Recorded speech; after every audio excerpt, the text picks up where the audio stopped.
Today, Sunday, July 10th, this is the 1967 Cadillac Eldorado 8 degree of freedom 6-way power seat mechanism for the Strato-Bench seat for the Cadillac Eldorado.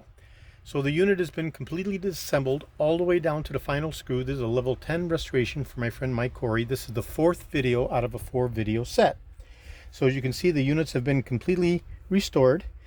Each of the metal track and rail systems have been taken down to bare metal, climatized with a corrosion-resistant surface treatment, and then reassembled. Each of the gearboxes, comprising the linear actuating gearbox and the front and rear riser towers, have been completely disassembled, bearings changed and repacked with grease, and finally reassembled. The motor has been torn down and rewound, and the power transmission has been completely disassembled and rebuilt. So we have a completely restored embodiment comprising the track and rail subassembly on the left-hand driver's side and the right-hand passenger side track and rail assembly. Similarly configured with the same linear actuating gearbox and the riser towers front and rear, and the long flex cables that run the width of the Strato-Bench seat. Okay, so if we take a zoomed out view, we can see how this is basically the width of the entire Strato-Bench seat, okay, whereby the flex cables would be laying across the floor, and the motor and transmission along with the coupling are fixably constrained by this mounting bracket, and the mounting bracket is suspended from the underside of the seat. And then at the drop down of the arm of the left-hand driver's side driver is the power actuating control module. This is referred to as the 6-way power seat, and this would be a 6-way power seat actuating control module according to General Motors. But for those of you who are engineers out in the audience, this is 8 degrees of freedom, because you have a unified rising and lowering, a linear front and back actuation, both of which are controlled by the joystick, and then independent up and down tilt for the rear, independent up and down tilt for the front. So it would be mounted as such on the edge of the seat all the way at the bottom. The driver basically hangs his arm down, touches the control mounted to the side bottom of the seat, and actuates the seat accordingly to his particular preference. So we're going to go ahead, now that we're properly grounded and connected to power, we're going to go ahead and actuate the system, and we'll go ahead and actuate linearly.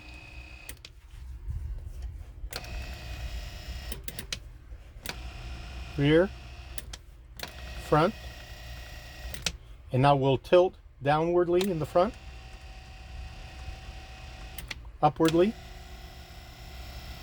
We'll do the same thing in the rear, downwardly, upwardly. Now we'll do a unified rise and a unified lowering.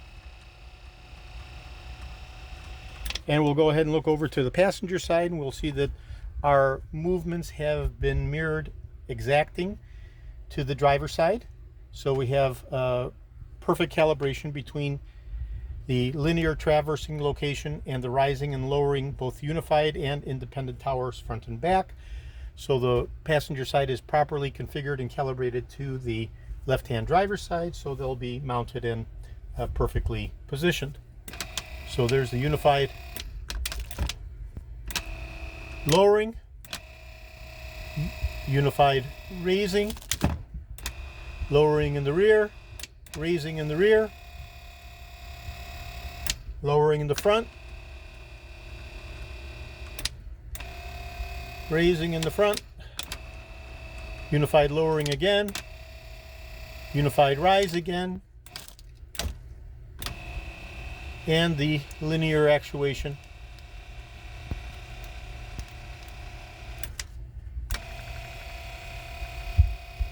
Okay, so everything that we're doing on the right-hand passenger side has been mirrored to the left-hand driver's side in perfect synchronicity. So this is George in Florida. I have over 75,000 original vintage parts for the 1967 to 1978 Cadillac Eldorado.